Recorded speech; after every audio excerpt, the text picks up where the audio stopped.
Hello, MrDeaf here with a new video. This time I'm playing Belfast and with the wall hack called Radio Finder. I shall talk a bit about how to induce collapses. I'm sure everybody knows about collapses if they came to this video, or at least I hope they do. Collapses, for those who don't know, are basically matches that are completely one-sided. This can be caused by various things, but it usually is the result of one team losing too many ships too early. Either that or too many objectives too early. And Belfast with Radio Finder is one of the ideal ships to cause that, or induce it.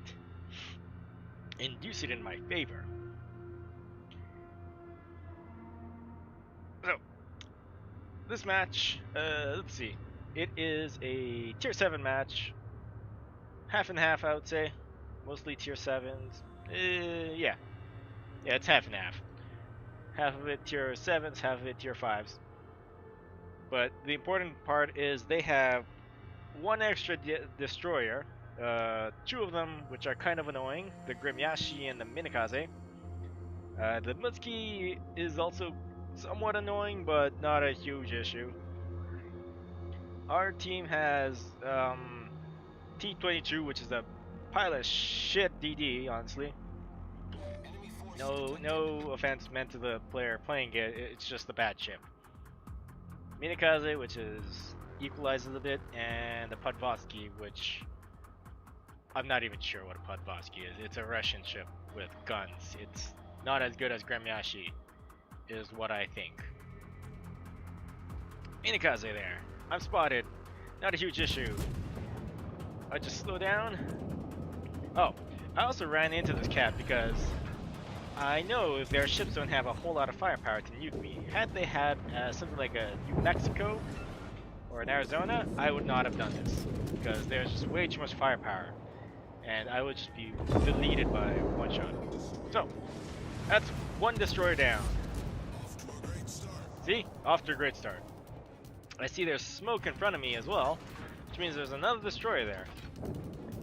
Since the Minikaze is down and the gate's too far, I use my radar and take pot shots at this guy, who is completely out of position. Honestly, I would never go there with a destroyer at the start of the match. I thought he was going to go forward, but it turns out he's just going to go backwards. I use Hydro just in case he did launch torps towards my direction before he started backing up.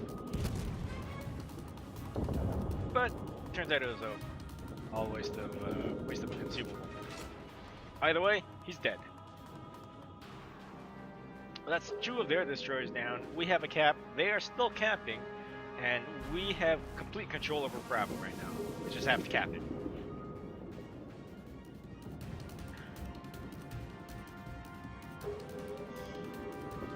So let's see, I am just going to move slightly forward. I can see our team is just going to maul them pretty soon as long as they don't outshoot us. How can I tell? It's basically because our team has a better sort of, what is it? Our team is better set up.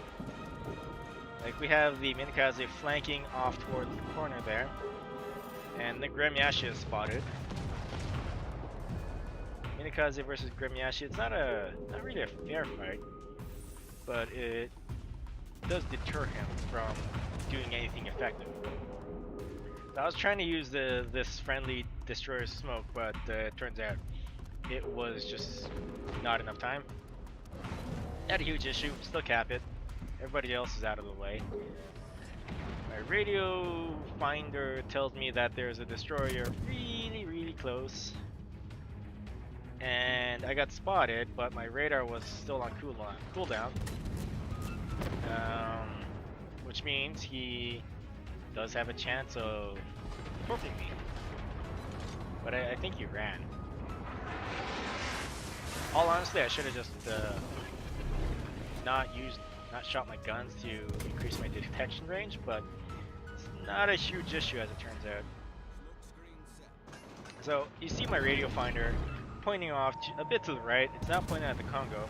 Congo's 10 kilometers away, and the destroyer is somewhere between 8.5 kilometers inside my radar range and 10 kilometers. And the gate, I don't think it has 10 kilometer torpedoes, which means I should be safe. I'm just gonna wail away at this Congo that is totally out of position. I could start shooting at the Gneisno, however, the Congo presents a prime opportunity of just burning him down because he didn't manage his damage control party correctly. And the Gneisno is further away, so I'm just gonna kill this Congo as fast as I can. Yeah, isn't that good? As you can see, the radio finder is pointed at the Congo, who is the closest, which means there's just no chance of that destroyer being anywhere near me, unless he's in front of me. But I find it hard to believe, or really gutsy for a destroyer to try and rush a Belfast. It's usually suicide. I'm just gonna run out of the smoke, even though it was gonna expire a bit later. Primarily because I didn't want to get torped. Just wasn't entirely sure where that destroyer was. Turns out it was right next to the Congo. But it didn't really matter because the Congo was on fire on 4 spots. And it just didn't, yeah. Bad damage control party management. So, spotted. I'm just gonna not shoot for a while. I turn away a bit. You can see my team just mauling the red team in the corner there. And they just totally overran it, as you can see. I'm spotted, still spotted, waiting for the radar to kick in. I slow down a lot because if you're not careful here, you can perma-spot at Belfast, but if it slows down and you are still going forwards, you'll run into my radar. Which he did. Bad idea. Really not his fault. Belfast is kind of strong in this regard. Massive hit there. I see him starting backing up as well. Bad idea. And the gate doesn't have good concealment, so I just have to get a bit closer and you can see it. It was already spotted. 7.2 kilometers out. One thing I gotta watch out for are his torps. So I got Hydroactive. The Gneisno is totally ignoring me, which means I can go broadside, and that French ship doesn't have good firepower to citadel the crap out of me. Which means I could kill that destroyer rather easily. He's on fire. So how's that for collapse?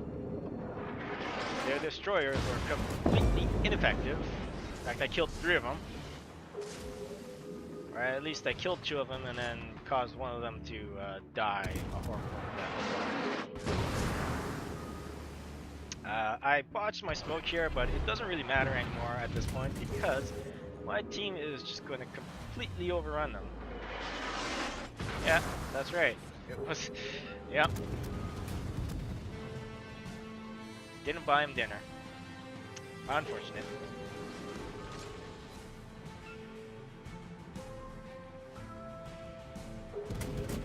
Now, how did that happen? Basically because too many of their DDs focused Bravo, and some of their battleships should have gone to C, like that Gneisno and the Congo should have gone to Bravo or C, but instead they headed towards A where there was no action, which means they were down even more firepower. So once you lose your eyes and you don't have any firepower to shoot back at the stuff that is shooting at you, you will just lose a horrible, horrible death, or just lose, and there's not much you can do about it, because some people, like me, will take prime opportunity and cause just collapses, induce collapses. See, it's over already. How's that? Alright, thank you for watching. No results on this one because I just wanted to do a quick recording of it. See you again.